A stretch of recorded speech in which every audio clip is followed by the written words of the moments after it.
안녕하세요 기철이 여러분들, 멋진 기영입니다. 2021년 하반기를 강타한 오징어 게임, 새삼 돈이 가진 힘이 얼마나 큰지 느끼게 해준 드라마였는데요. 게임이 진행될 때마다 난관을 헤쳐나가는 두뇌전과 긴장감이 오징어 게임의 백미가 아닐까요? 이번 시간에서는 오징어 게임에 등장한 인물 중 과연 어떤 인물들이 가장 뛰어난 생존력과 전투력을 보여주었는지 한번 알아보도록 하겠습니다.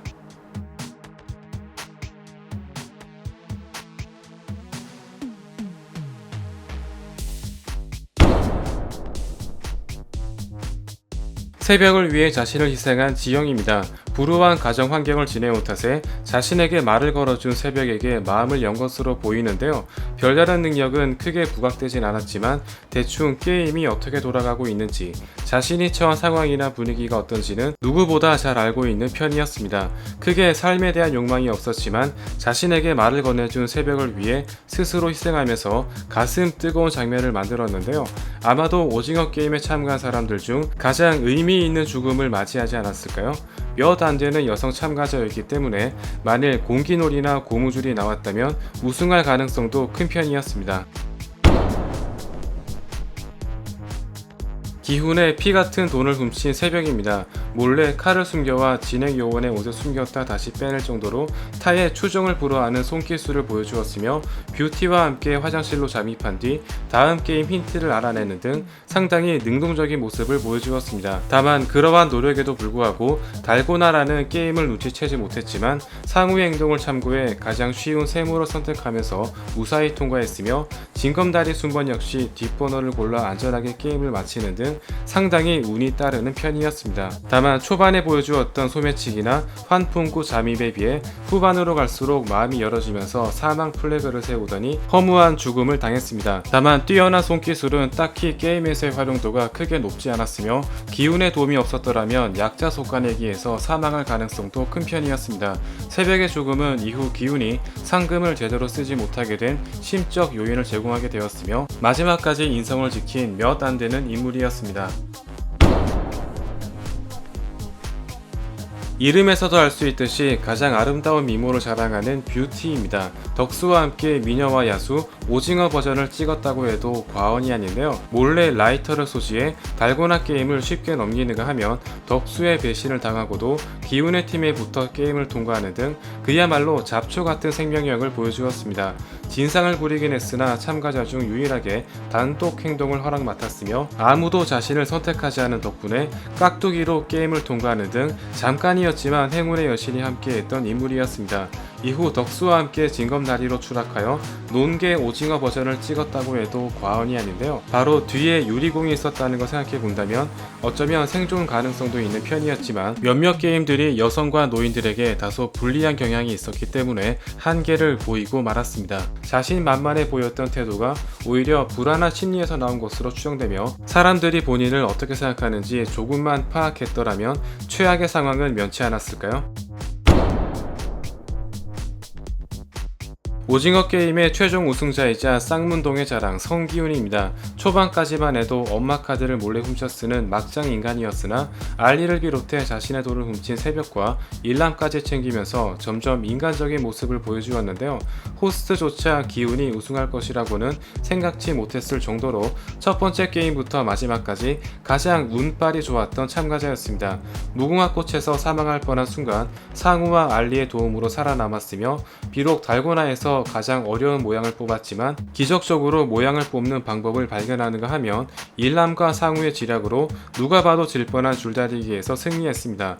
또한 구슬치기에서는 일남의 자포자기로 인해 통과했으며, 징검다리에서는 번호 뽑기부터 상우의 행동까지 거의 본인의 노력과 무관하게 무사히 게임을 통과했습니다. 달고나와 마지막 오징어 게임을 제외한다면 모든 게임에서 행운의 여신이 화려하게 감싸 안았다고 해도 과언이 아닌데요. 행운의 여신은 엄카 비밀번호 알아냈을 때부터 따라다녔을까요? 다만 참가자 중에서 선한 편이었으나 구슬치기에서 일남을 속이는 짓을 마다하지 않았으며 유리공을 죽인 상우를 비난했지만 결국 상우의 행동으로 인해 마지막까지 살아남은 걸 감안한다면 이기적인 모습과 이타적인 모습이 계속 반복되는 캐릭터였습니다. 다만 일남의 대사와는 달리 실제로 벽면에 새겨진 그림들은 다음 게임을 암시하고 있었기 때문에 서로 협동했더라면 게임을 쉽게 통과했을지도 모르는 일이며 결국 경쟁보단 협동을 선택한 기운이 살아남는 결말을 초래했습니다. 이후 오징어 게임에서 권력의 상징이었던 붉은색으로 염색한 듯한데요. 과연 다시 게임에 참가한 그는 다시 우승자로 거듭날 수 있을까요? 오징어 게임 가장 비운의 주인공 알리입니다. 가장 선한 심성을 지닌 주인공으로서 알리의 도움이 없었더라면 지금쯤 기훈은 사망한 인물인데요. 초반 무궁화꽃에서 기훈을 잡아 가까스로 생존했으며 줄다리기 맨 뒤에서 엄청난 근력을 발휘해 팀원들을 지탱했던 든든한 멤버였습니다. 자타공인 최고의 근력을 지닌 참가자로서 대부분의 게임에서 유리한 포지션을 지니고 있었지만 알리의 가장 큰 단점은 너무 사람을 쉽게 믿는다는 것인데요.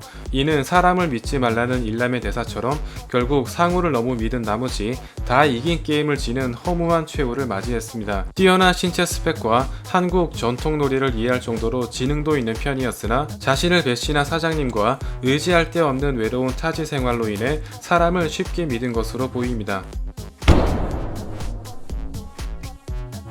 참가자 중 유일하게 다음 게임 정보를 알 수 있었던 병기입니다. 장기를 수술하는 대신 다음 게임 힌트를 얻어 달고나와 약자 솎아내기, 줄다리기 등 다른 참가자들에 비해 상당히 쉽게 게임을 넘겼습니다. 정말 공정성이라고는 찾아볼래야 볼 수 없다고 해도 과언이 아닌데요. 줄다리기까지는 거의 부전승이나 다름없을 정도로 가장 강력한 생존력을 보여주었으며 결국 덕수가 뷰티를 방출하는 가장 큰 원흉이 되었습니다. 다만 덕수가 죽은 직후의 게임이 구슬치기였기 때문에 게임을 알았다 하더라도 무조건 생존할 가능성은 5대5였는데요. 자체적인 능력치는 크게 높지 않은 편이었기 때문에 병기의 운도 딱 여기까지입니다. 30년간 유리업계에서 근무했던 정수희입니다. 업계에서 해고당한 뒤 억대 빚을 지면서 게임에 참가했는데요. 징검다리에서 유리의 강도를 알아볼 수 있는 존재로서 당시 모든 참가자를 통틀어 호스트가 주최한 게임을 100% 간파할 수 있었던 유일한 인물이었습니다. 다만 불이 꺼지고 남은 구슬이 하나밖에 없었던지라 뒤따라오던 상우의 밀침에 허무한 죽음을 맞이했는데요. 유리공의 죽음은 이후 기훈과 상우를 갈라놓게 되는 결정적인 원인을 제공했습니다. 덕수가 죽기 전까지 자신의 직업을 감출 정도로 꽤 당한 게 많았던 걸로 보이는데요. 참고로 그의 번호는 17번이었지만 징검다리 전 그의 번호는 87번이었으며 무궁화꽃에서는 체격이 왜소한 인물이 17번을 달고 있는 등 외형을 바꾸는 능력까지 있음을 알 수 있습니다. 오징어 게임 주최자인 동시에 참가자 늙은 사장님 일남입니다. 최고령에다 종량까지 앓고 있음에도 불구하고 실제로 모든 게임에서 단 한 번도 패배한 적이 없었는데요. 무궁화꽃에서는 가장 먼저 라인에 도착했으며 뛰어난 지략으로 줄다리기 초반 기세를 잃지 않는가 하면 구슬치기는 거의 기훈을 가지고 노는 수준이었습니다. 주최자이지만 모든 게임을 평등한 상태로 진행했다는 점에서 타의 추종을 불허하는 승부수를 보여주었는데요. 또한 달고나와 줄달리기는 본인이 직접 선택한 것이 아니었기 때문에 자칫 사망할 가능성도 높은 편이었지만 그럼에도 불구하고 여유롭게 모든 게임을 통과하면서 최강자다운 면모를 보여주었습니다. 결국 죽기 전 노잼 인생을 탈출한 진정한 승리자라고 해도 과언이 아닌데요. 다만 구슬치기 이후 징검다리와 오징어 게임은 운이 따르지 않는 이상 성공하기 힘든 편이며 이미 신체적 조건에서 상우와 덕수라는 최강자가 있었기 때문에 딱 적당한 선에서 포기한 것으로 보입니다. 오징어 게임 최고의 경기말 장덕수입니다. 한눈에 봐도 위압적인 체구와 동양화 등으로 인해 대부분 참가자들 위해서 왕 노릇을 하고 있었는데요. 단연 가장 강해 보이는 외모로 인해 병기가 합류하면서 약자 솎아내기와 줄다리기까지는 거의 무조건 승리할 수밖에 없었으며 구슬치기에서 자신이 불리해지자 게임을 바꿔 승리하는 등 의외로 잔머리도 잘 굴러가는 편이었습니다. 또한 뷰티가 던져준 라이터로 달고나를 쉽게 통과하거나 질 뻔한 구슬치기에서 상대방의 실수로 게임을 통과하는 등 기운 못지않게 행운의 여신이 함께했던 참가자였는데요. 다만 본인 스스로의 전략이나 지능은 크게 뛰어난 편은 아니었으며 특유의 막 나가는 성격으로 인해 동료들의 배신과 시기심을 사면서 결국 뷰티와 함께 아름다운 최후를 맞이했습니다. 게임을 통과하기 위해 물불 가리지 않는 타입으로서 단연코 주최 측에서 가장 좋아할 만한 경기말이라고 볼 수 있는데요. 덕수가 조금만 착했더라면 유리공의 도움을 받을 수 있지 않았을까요? 서울대 나온 멋진 오빠 상우입니다. 유일한 명문대 출신 참가자로서 뛰어난 지략과 함께 체격마저 건장하여 거의 모든 게임에서 우위를 점했는데요.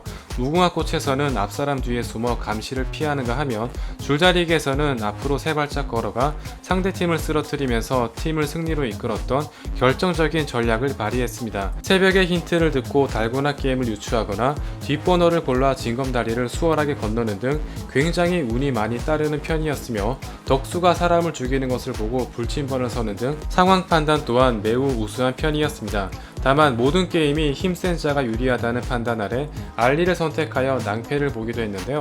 전반적으로 모든 게임에서 가장 뛰어난 능력자였지만 게임을 통과하기 위해 친했던 기우마저 배신했으며 유리장수까지 죽여 징검다리를 건너는 등 덕수 못지않은 이기적인 모습을 보여주었습니다. 다만 이러한 상우의 모습은 게임에서 승리하기 위한 필요악이었으며 이로 인해 기운을 비롯한 많은 인원들이 통과할 수 있었다는 점에서 어느 정도 양면성을 띠고 있습니다.